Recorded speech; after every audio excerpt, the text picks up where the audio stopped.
Welcome to As the Story Grows. I'm Brian Patton. Today we welcome War of Ages frontman Leroy Hamp to the podcast. War of Ages' new record, Dominion, is out today on Facedown Records.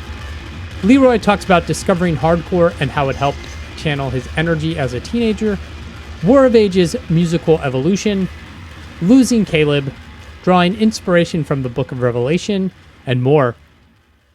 If you're a fan of As the Story Grows, make sure you're subscribed to the podcast on your favorite platform of choice.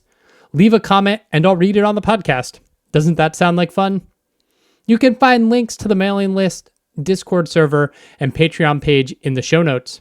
As the Story Grows is a social media free podcast, so those links will connect you to the show to take your fandom to the next level. Come hang out. Enjoy today's chat with Leroy from War of Ages.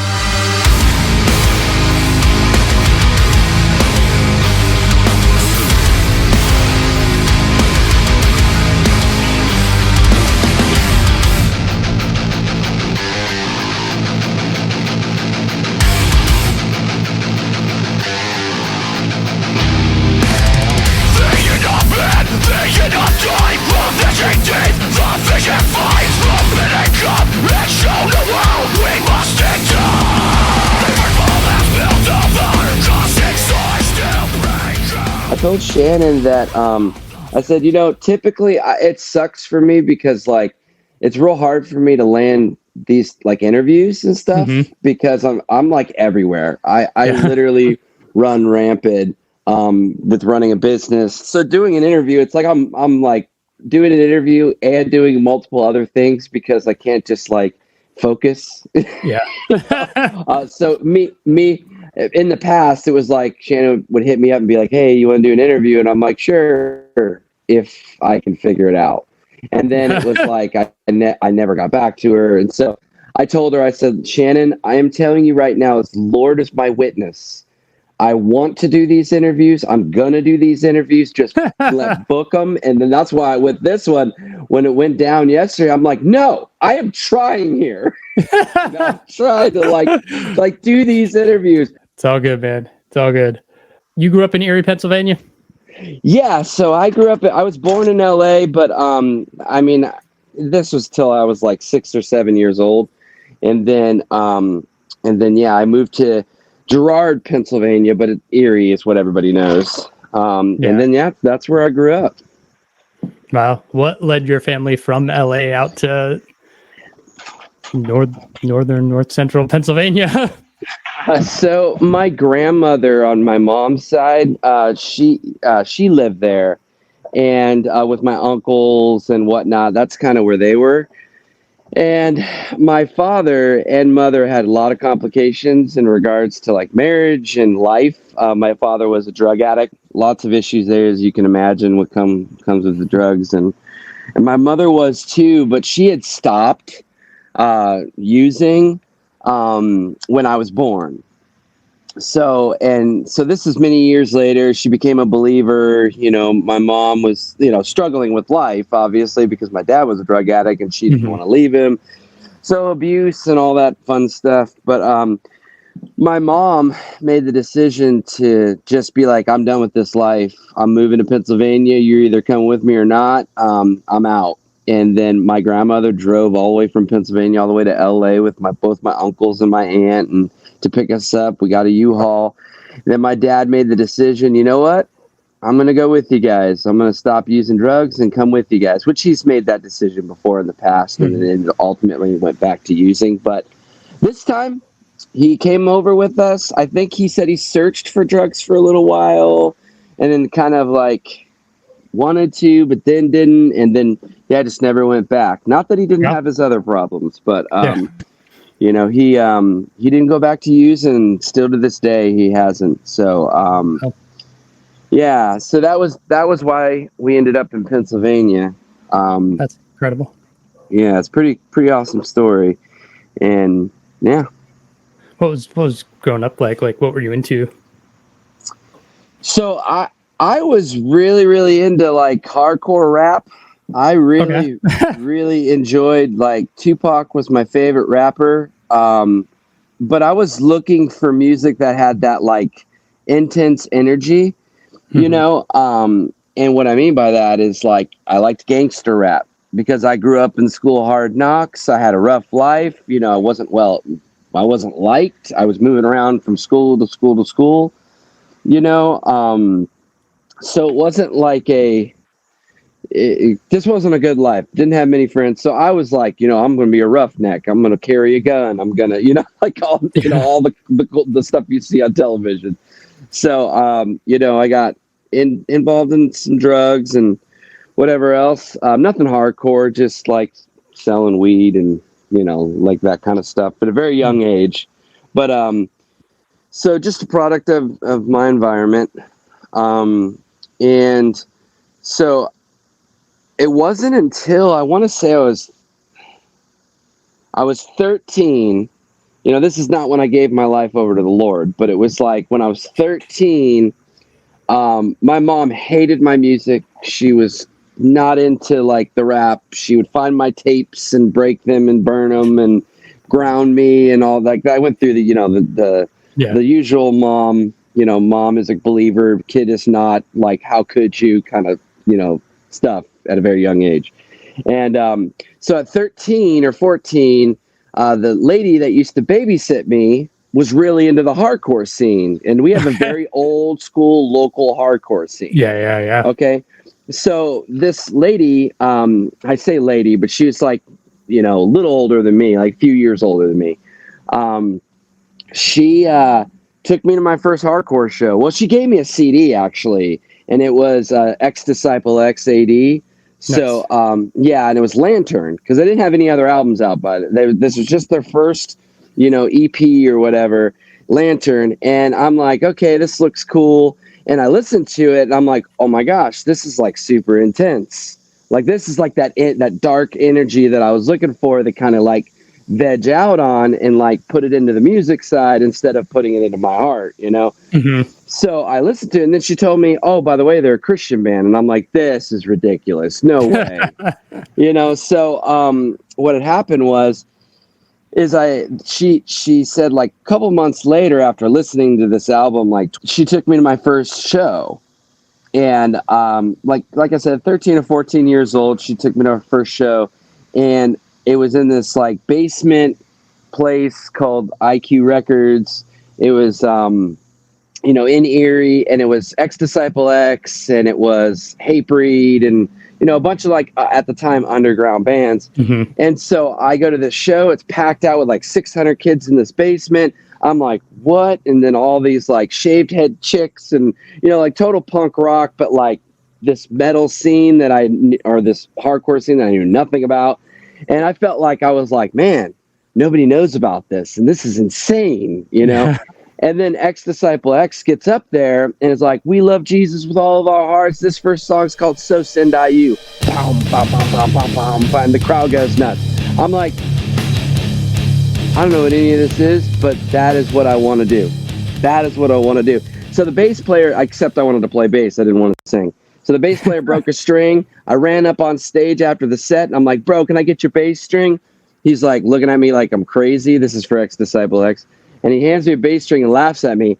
I had that bass string in my top drawer all of high school. All of high school. You know, and obviously I didn't end up playing bass, but I ended up singing. But, you know, yeah, I mean, it was always a dream I had from a young age, you know, from age 13, 14. And then later on in life, through experience and through, you know, life lessons, I became a believer pretty much like 11th grade, 12th grade. And, you know, yeah. And then War of Ages was born pretty much right after high school. Yeah. You found that positive energy to like, the hardcore scene was something you could funnel your angst into, and like, you know. Yeah. No, honestly, it was an aggressive way for me to like release, you know, but like, not like, it was an aggressive way that I could release that tension that I had in my heart, you know. Yeah. And I know that the cliche thing is to give it all over to the Lord, which I do believe you should do. Like, we should all do that, you know. But I think sometimes He puts things in your life that like you need, Yeah. And that, that will help you and aid you in doing that. And this music was an outlet for me, and I could do it in a positive way. Like I could write my own lyrics that were like uplifting and, I'm sure you've listened to War of Ages albums. It's all about battling through your crap and getting over it. And Lord's good. And he's going to take your back. He's got your back. Like, that's why I don't really write much about anything else, because this is what I was called to do, like, Mhm. and then people are like, oh, can you write about anything else? And I'm like, no, sorry. Like, I can kind of put different touches and variations on it, but this is what I'm called to do, is uplift people, give them a good story about stuff I've been through, and I'm not going to write about, drinking beer and, and partying. I'm going to write about what the Lord's done in my life. And I'm going to write about how awesome he is and, and how much strength he has. That's what I'm going to write about, how much strength he's given me, so. Yeah. You're not a political band or a straight edge band or a social commentary. You're in the spirit filled vein. Like, yeah, exactly. And they have their place. Those bands can do what they want. I listen to some of them. I love all different types of music. So everybody's got their flow, but this is mine. yeah. And I can put different spins on it, like the new record we have. I put a different spin on it where I did more concept. It's still like, deals with the biblical content of Revelations, but it's just, I was able to kind of write about different situations, but still the glory of the Lord, still the strength and, that he's given us and all that stuff. So, Yeah. You said like Age 19, War of Ages got started. How'd the band get started? What's the genesis? Okay, so Steve and I worked at Walmart. I was Leroy in food. Steve was Steve in electronics. I had heard that he played for his worship team. I wanted to start a band, and I walked up to him, introduced myself. I know Steve now, but back then I didn't. So I introduced myself, thought the dude was Flake. I always tell this story. I'm like, I was like, "What's up, dude?" He wouldn't even like look at me. I was like, "What's up, dude? I heard you play guitar." He's like, "Yeah, man. Yeah," swinging his head back and forth. Yeah, man, I play guitar.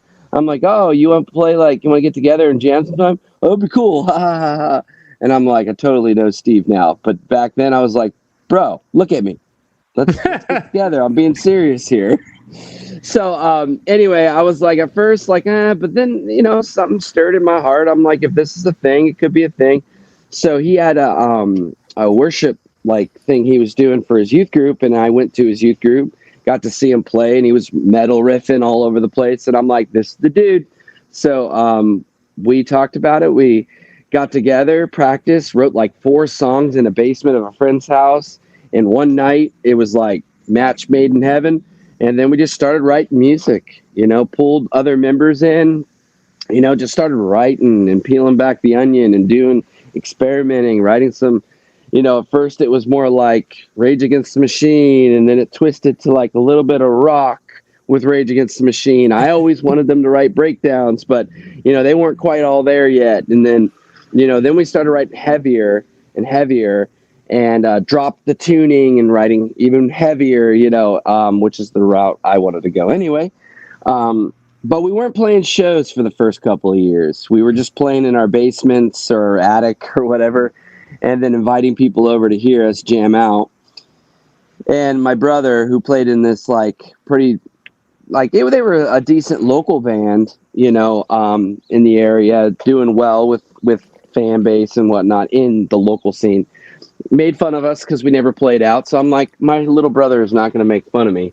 So I, I talked them all into playing some shows. We started doing some shows, and it went from like 5 kids to 50 kids to like sold out Erie shows, doing well in Cleveland, Buffalo, Pittsburgh.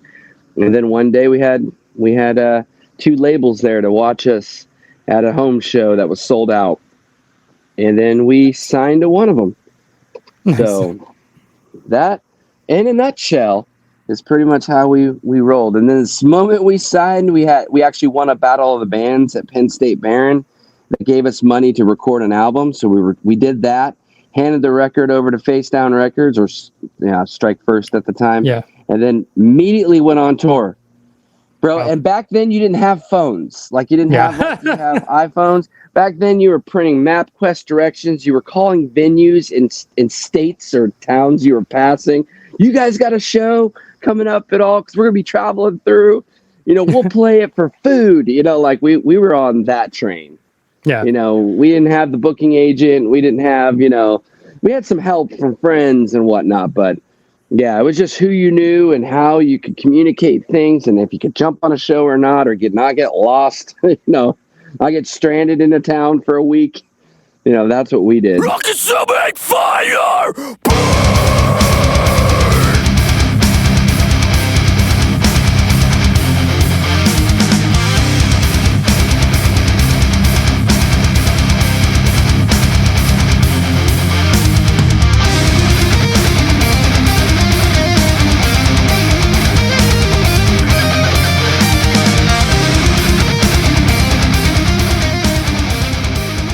What made you go with Facedown?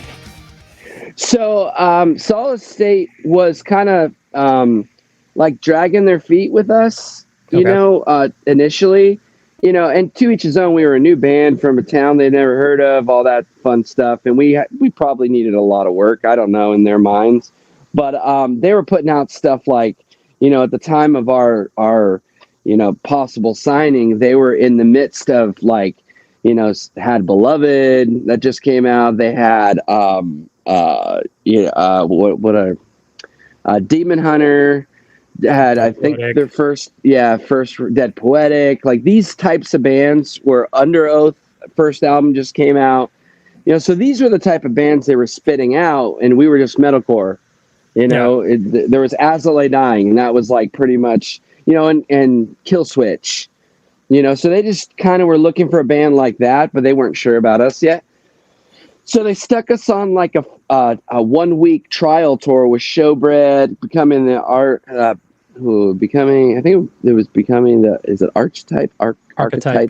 Yeah, they always make fun of me for saying that.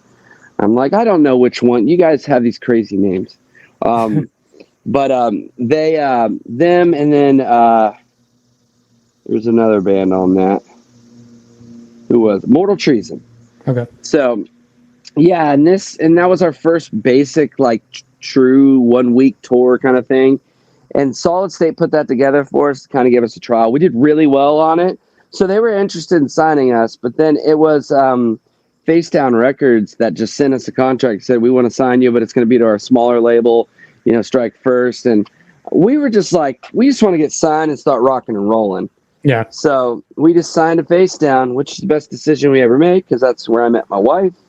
And, truth be told, we, have been here ever since and very happy, Yeah. Kind of skipped all the BS, language from, the label side of things. And we just kind of went straight to the point. Happy relationship, Yeah. all the crazy that can happen with those labels, we're fine.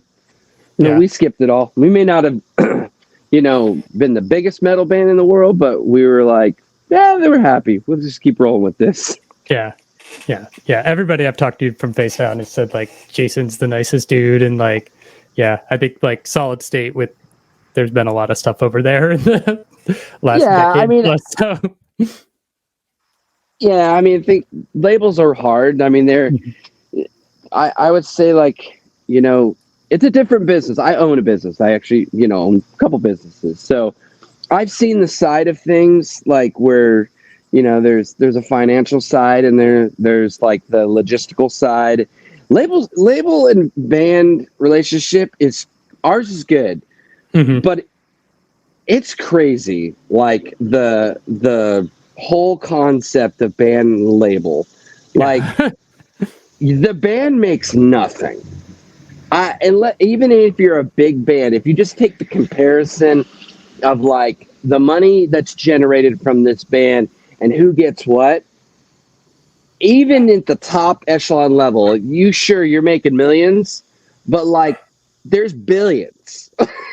And you're making millions, but you're the artist. Yeah. So I'm just saying, like, I would be more than happy to make good money, like millions. But doing what you love, doing music. But at the end of the day, it's like that whole concept of like who makes what.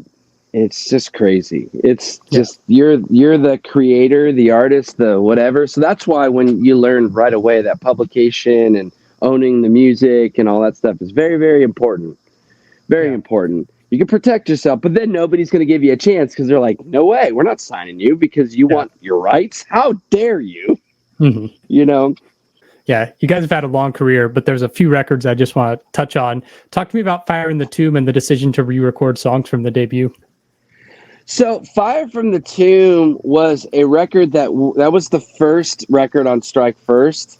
And we wanted to re-record it because that record wasn't even mastered. Okay. The original. And there's like some snare hits that are tom hits. There's a lot of like craziness with that record and trying to get it like to where it was. We, like I said, finished the record, went on tour, and it never had the push either. Like they had just, like we had Hot Topic on board to like release that album through Hot Topic and whatnot. But then Hot Topic was like, we're no longer going to do records. So they like lost it as we were about to, like, I think a week out from like pushing the record. So yeah, I mean, like it never had the push we wanted and we loved the songs. So Jason said, well, would you like to re-release it? Just re-record it. We'll treat it like a record and then re-release it. I'm like, songs are already written. That's a great idea. So, we just went in the studio, we re-recorded everything, got it kind of the way we wanted it, and then we're able to release it with the artwork that kind of matched what we were going for. Dave Quiggle did all of our artwork, but the genesis of the Warrior art was Pride of the Wicked. Nice. So we wanted to follow more of that concept. So.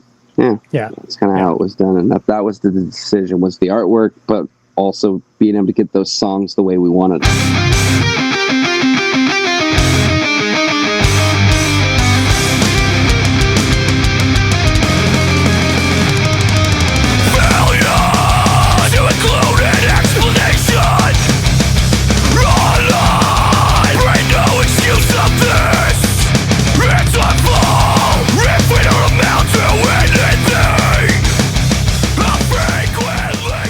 By the time we get to Eternal, your sound kind of shifts from like kind of a classic 90s, early 2000s metalcore into the more like As I Lay Dying, real, like you go from more of a hardcore band to a metal band. Was that just come from working with Tim Lambesis or just like growth of the band? Yeah, I mean, Steve was always more metal than hardcore. I kind of pushed him to write more breakdowns, like more, traditional hardcore, because that's what I listen to. So Steve is really good at like writing. He's really easy to write with because he wants to write what you're feeling. So like he gets stoked on that kind of stuff. So, when we got to Eternal, he's writing with Tim, and he's writing, more metal because like I'm not the only one involved and I can't play guitar, but I'll tell you this is kind of funny. But when we would write records in the past, I'd be like chickadas and like, can you do like that kind of stuff? And he would match it. Like we got so good at me mouthing something and him just doing it that it was like, yeah, dude, that's it. Like way better than what I was doing with my mouth, like all that stuff. So we that's how we collaborated in the beginning. And I was rooted in hardcore, so it sounded more hardcore. Yeah. But then when writing with Tim, like we got a little more metal, we got a little more, faster speed, like, double kick, all that stuff. So yeah, I would say Tim kind of like pushed us more in that direction. Plus my vocal style was more of like Tim's anyway. Yeah. So it was easier for me to like write. I mean, he didn't really help me so much on the vocals, more so probably on the writing end and making things faster. But yeah, I mean, I the music fit and my voice fit, so we just kind of went with it. But that was Eternal and Arise and Conquer. Yeah. And then I'm sure you can tell like on the one after that, which was the one we did Return to Life. Return to Life was back closer to the hardcore roots because that was Steve and I writing again. So that's probably one of my favorite records. Just because I felt like I finally captured the first two records in the hardcore element I wanted with a way more better songs and sound. So I was actually really stoked on that, that record personally, because it felt like it was more of like these chanties, like these like hardcore elements that I've always wanted to hear sound good, So yeah, and then we the one element that I've always wanted to do, and I will tell you this, I know every band does it now, but in the beginning nobody did it, and I always wanted it because I was always into rap, but I always wanted the cheems and the boops and the beeps, I always wanted to put that like synth element into the music because I was really into rap. Okay. And so I've always wanted that, but nobody would do it. Like I would be in the studio with the like Tim Lambesis and Daniel Castleman and to be honest, like, and then what's his face who did Return to Life, I'd be in the studio and be like, bros, we need to like get the beeps and the boops in there. We need to get some like things. And it was always like, one, we don't have time, which is totally true because you have time crunch. Yeah. You're trying to get quality of song down. Or number two, we were told that like, oh, it didn't fit. Like it wouldn't fit. Like it just doesn't fit your style. And then in my brain, I'm like, I'm hearing this stuff. Yeah. I know it'll fit. So you got kind of like, 808 drop. And I'm like, everybody does the 808 drops. I don't really care about the 808. I want some like, I guess, like I want some stuff, some feel, some movement to this music. And then it wasn't until Supreme Chaos that we really dove into the beeps and boops, But by then, all the bands were doing it. Yeah. I was just like, I'm hearing all these bands now doing it, or then that were doing it. And I'm like, I had this I wanted to do like years ago. And I was like, can't do it. It doesn't work. That's because you haven't heard it yet, but I hear it in my head. Yeah. So, we did it on Supreme Chaos, which probably I was so stoked on that record because I felt like we got heavy, but then we got this beeps and boops, and then we got like this like little bit of rapping that I did here and there on the album, So yeah, it was a fun record.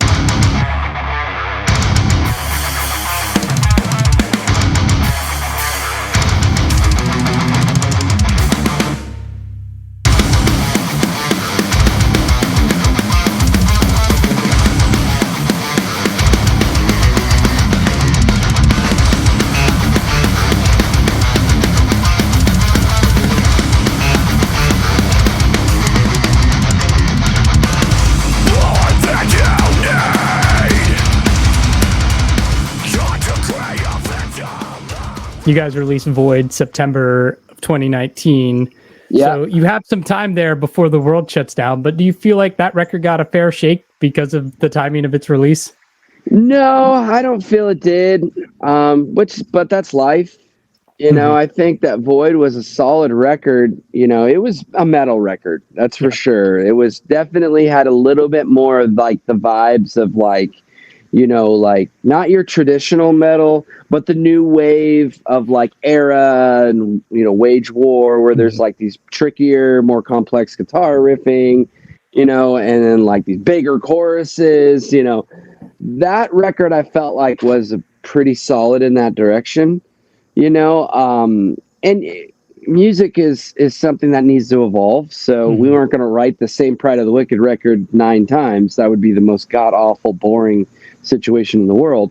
But you got to evolve a little bit. You gotta grow. And Void was that record where we were trying to like experiment in that world, of this like different tuning, different riffing, like that kind of stuff. That one and Alpha. But yeah, it didn't get a good enough push, I will say. I mean, I still have leftover merch from the world shutting down. So, I got these hoodies that I'm like, we just did some shows and I'm looking at counting the merch. I'm like, man, we have so many Void hoodies. I don't even remember the world shut down. Yeah. So we weren't able to sell them in winter.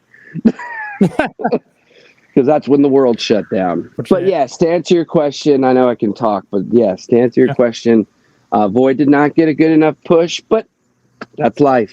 That's fine. Yeah.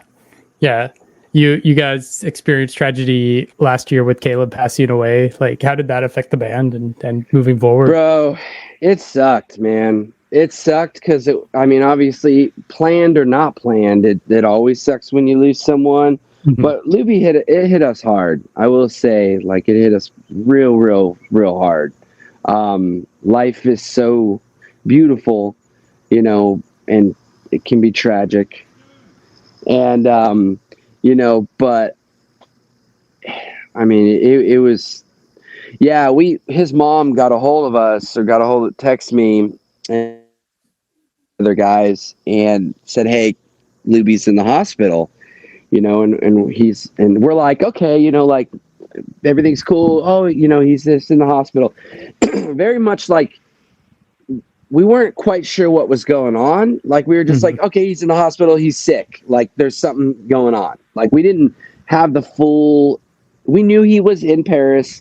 We knew that he was coming home. So we're just like COVID, like we just got out of all this stuff, so oh, he's in the hospital, like, let's keep us informed on how he's doing, kind of thing.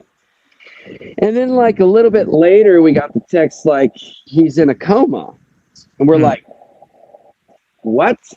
Like, he may not wake up. If you want to see him, you may want to make, decisions to see him. And I'm like, oh, my gosh. Like, we're not talking, like, Luby's got a cold. Like, we're talking Luby's not waking up. So we all talked. Like I got a hold of everyone. I said, listen, this is what's going down. Jack, you and, at the time, Elijah lived in Kansas City. Jack lived in Missouri. I lived in Dayton. Steve lived in Pennsylvania, and then our sound guy, who's a really close friend of all of us too, lives in Illinois, so we're like all over the place. And I said, we got to get down to Nashville, like now. Because Luby doesn't look like Luby's going to make it. So we all just like, let's do it. Like, so we all got in our cars and worked out whatever and drove down. Jack and another friend of ours from Cape that used to fill in for bass for us. He went with Jack, and then Elijah met down at Jack's, and those three went together, got there in the morning. Because we all like were on schedule for church on Sunday. This was on a Friday and Saturday, but we all had to be back on Sundays because we all lead and kind of work for the church in a way. So, we made the decision to come down. Jack, those three got there in the morning. We're there for a few hours until midday, but then we had our drive coming in, and then they left, and then we got there. Steve, myself, and our sound guy, Nolan. So like it was those three guys. Then we came in and us three, and we stayed the night, and stayed with him, and it was tough. I will say it was a lot of emotions, a lot of tough. It was tough to see so young. So, it's tough, man. Yeah, I will say probably one of the toughest things I've had to go through. We've as a band have had to go through, and it's like, where do you go from here? I'm not just saying this, but I can tell you, and if you ask any drummer out there, like who has even followed War of Ages or like any good drummer out there, it's insane. How do you find someone to play those parts? We had a guy that was filling in who's a phenomenal drummer, and he had to dumb down certain parts. Yeah. Just so he could play, and he's an insane drummer. So it's like Luby was just such a good drummer and was like one take wonders in the studio and just insane. And so how do you find someone to fill that void, for one? And then it's like, we don't really like tour like we used to back in the day, and that's where you build your camaraderie and build your band member, and this is the dude, so it's like, do we pull someone else in and be like, you're in the band, and it's like, see you a couple times a year? It's like those days are kind of over, for a band that's been around as long as we have. So it's like, do we keep going? Do we like, yeah. So all these emotions are like surrounding us. And then, like the announcement, of course, this word gets out, the announcement happens, or like, War of Ages drummer passes away, all that stuff. Everybody's like, oh, I'll play drums for you. Or like, oh, will you guys keep going? And we're like, we don't even want to answer this stuff right now. We don't even know what's happening. So we just kept saying, we'll take it one day at a time. I don't know what to tell you. I don't know. We don't know, And so that's kind of the route we've taken. Yeah. It's just sucks. It's awful, but God is good. So we're just going to take it one day at a time. So we got we were able to do these past couple of shows, and then we got the ones in September we're doing. And then after that, we may do more, but we're just going to take it one step at a time.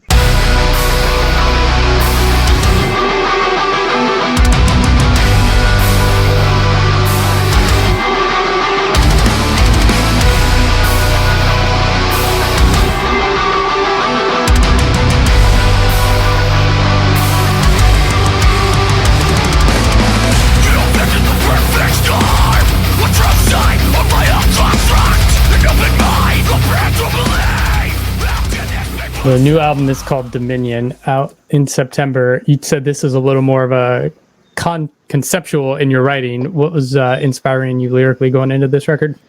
So I'm a really, really, really big, I love Revelations. I mean, my entire tattoos on my arms, is the seven-headed dragon of Revelations fighting the Archangel Michael. We got the Abyss and this one coming up, fighting the Archangel Michael up here, like my whole back was going to be like, Armageddon, until I stopped getting tattooed because I was just exhausted, so like, I've always been a fan of that book. I think that there's a blessing, obviously scripturally it talks about the blessing for reading it, that you get with you and your family for reading that and studying it.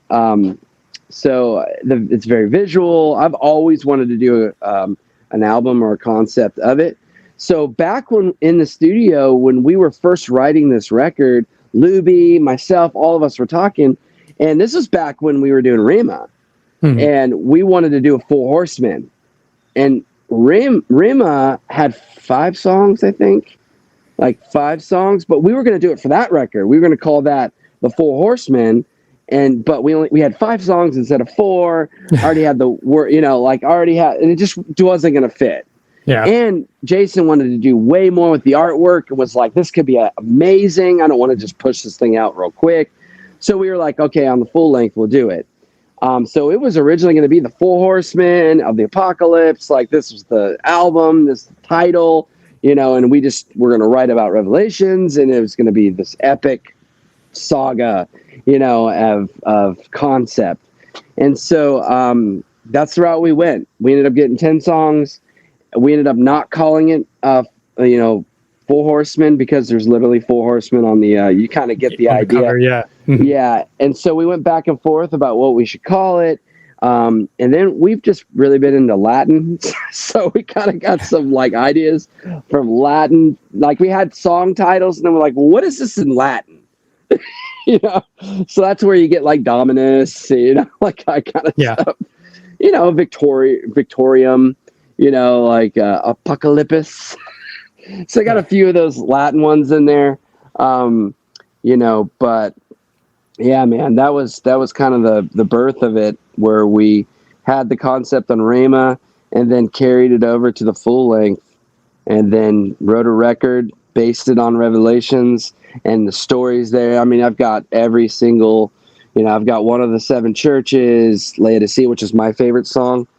I even, we made a t-shirt on the last run with that, the lyrics of that song, song about the, obviously the 7th church, the lukewarm church. So nice. The 2 singles you dropped already, they're not like this black and deathcore sound, but there's a little more of a like, it feels a little darker, a little more menacing than previous work. Is that a theme musically that carries through, or just like happens to be the singles you got to pick? No, we had the toughest time finding singles, man. Like we were back and forth. Like there is 5 songs that were really tough to figure out which one of them were going to be the single or the couple of singles. And then Jason's just like, let's just throw this thing out there. Let's just do 2-song release, next song following week, and another song, right before the album kicks out, and then one push song when the album comes out. Like, let's just do this. Make it fast. And I'm like, you know what? I'm so tired of like, in 1 year, you will hear the album. Right. Yeah. Like I was just like, let's just rock and roll. So I agreed with that. And then, so these songs kind of are across the board, like very dark. They're dark, but each one of us took time to write. Like Elijah actually was writing songs for video games, and they were just too good. So we like brought them into the record. So like your Armageddon, that was one that was heavily influenced by Elijah.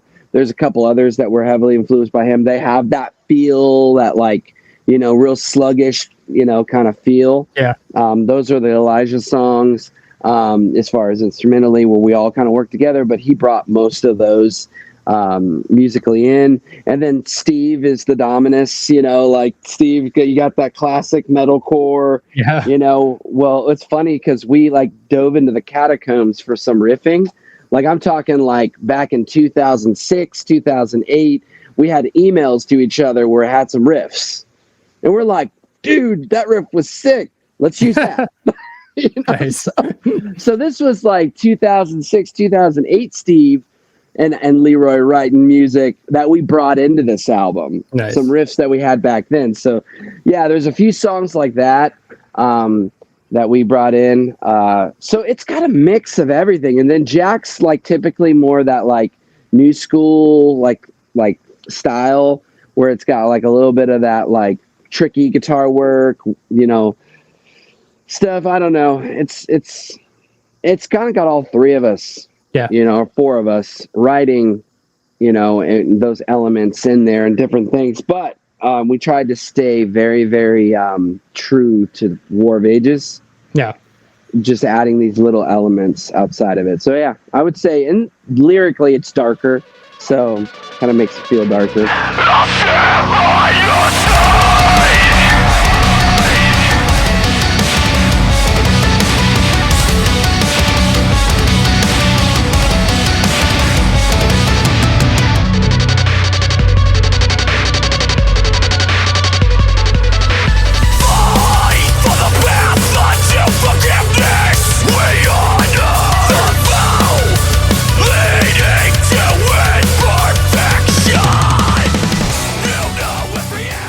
Let me ask you a big picture question, maybe as the getaway question here. But I remember seeing like War of Ages at Cobra Clutch shows, like in the Annapolis and Baltimore suburbs, like in church basements, and then like you see the whole like Christian metalcore scene take off, and like it goes to the clubs and the routes, and it seems like everything's changed. What's your perception or experience been like as like especially the Christian metal and metalcore hardcore scene has changed, and where do you think it is now? I think it's in the beginning it was very new and fresh. There wasn't many of us, and with I'm pretty sure, if I'm being honest, not the biggest band to do it, but the first band that I witnessed doing it was Sleeping Giant, where they got really vocal on stage. We were never super vocal on stage. If you've seen us at Cobra Clutch shows, we've been playing there for years. I would say things sometimes if I felt the Holy Spirit come over me and like, here, I got something to say, I would do it, but I didn't like make that a thing. It was more so it's in our music. We're here to collect your paychecks and collect your money. So I don't want you to like feel like you're about to hear a sermon.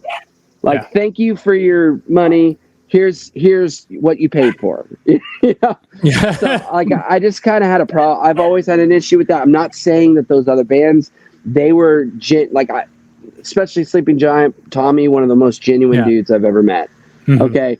So I'm not saying that's what their goal was or whatever. It just happened to turn into what it turned into. So like early on, we just weren't like that. So why change? Yeah. You know, we just wanted to be War of Ages and do what we do. And sometimes I say things, sometimes I don't. You know, we just play music and our songs are this and that's it, just it. But there wasn't many of us. Sleeping Giant came out, pushed this whole new era of bands like For Today and, you know, this very vocal, you know, worship core, whatever you want to call like that new movement. And I always call it the big T-shirts, the Jesus T-shirt movement. Oh, yeah. You know, because we were not into that either. Like, we weren't really necessarily into putting a big Jesus on our T-shirt. And I'm not saying any of the bands that did that were wrong. But in my spirit, I felt like if I was putting Jesus metal, you know, Holy Spirit, you know, like Jesus on a cross, like, I just always felt like I was selling Jesus. Mm-hmm. You know, and I wasn't selling War of Ages anymore. I was putting this design on a shirt to sell Jesus, basically. Yeah. So I always just had a problem with that with War of Ages because we just were never like that. And anything we weren't like, I just didn't want to like turn into. Yeah. So we just kind of stayed away from the drama of all that stuff. So then that wave hit, and that was a massive wave. It was a massive wave. I don't think we could play a show without having Spirit Core. Like, I mean, it would be the opening band, and then like they would have 2 terrible songs, but they would have 45 minutes of speech. You know, like, and that was every local. I was like, your songs were awful. Like, you just kind of, the music was secondary, but the preaching was the preaching was it. That was the show. So, you know, and that was the era. So as long as they were up, you know, on time and then down on time, we were like, yeah, man, do your thing. You know, like, if that's what you want to do. The problem came, you know, a lot of times, especially in the smaller venues, when it was like, no, the Holy Spirit came over me and I've got 3 hours now. Mm-hmm. You know, and I'm like, cut his mic. Go talk to him in the parking lot. You know?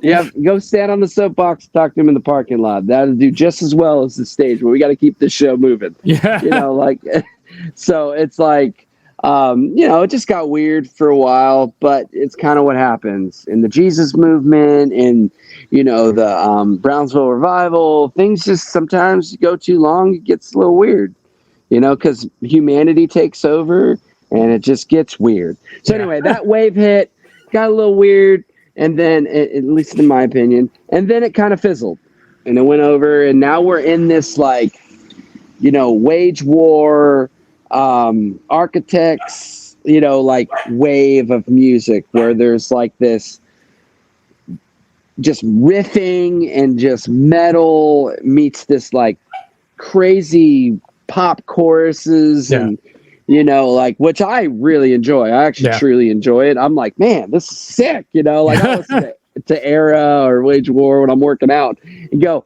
woo! Like, woo! It's so good. Especially the new Manic, the new Wage War record. Oh, yeah. You know, I never really knew who they were because I don't listen to much music anymore. But, you know, as far as that heavy stuff. But, friend of mine told me about the record, and I'm like, oh, I've heard of this band. I always get them confused with War of Ages, and then I realized, like, oh, Wage War, it's a different band. Okay, I thought they were just saying our name wrong. And then I'm like, you know, so I listened to Manic was like the first record I listened to from them, you know, and I know they have other ones, but I just didn't ever listen to heavy music.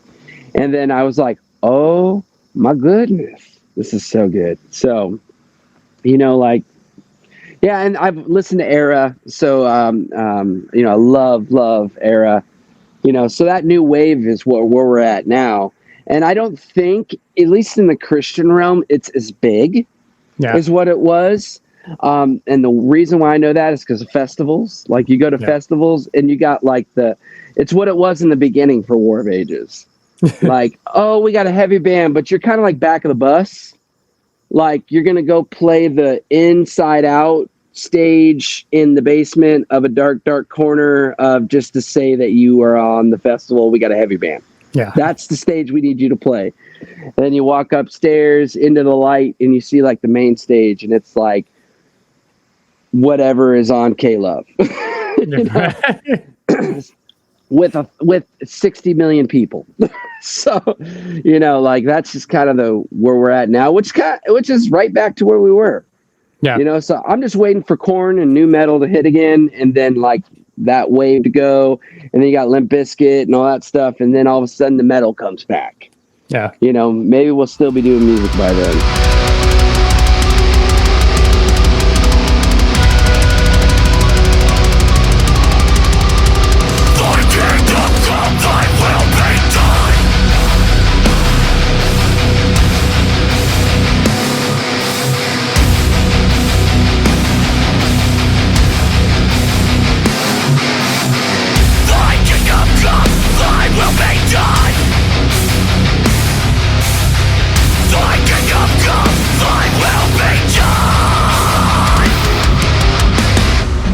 Thanks for listening to As the Story Grows.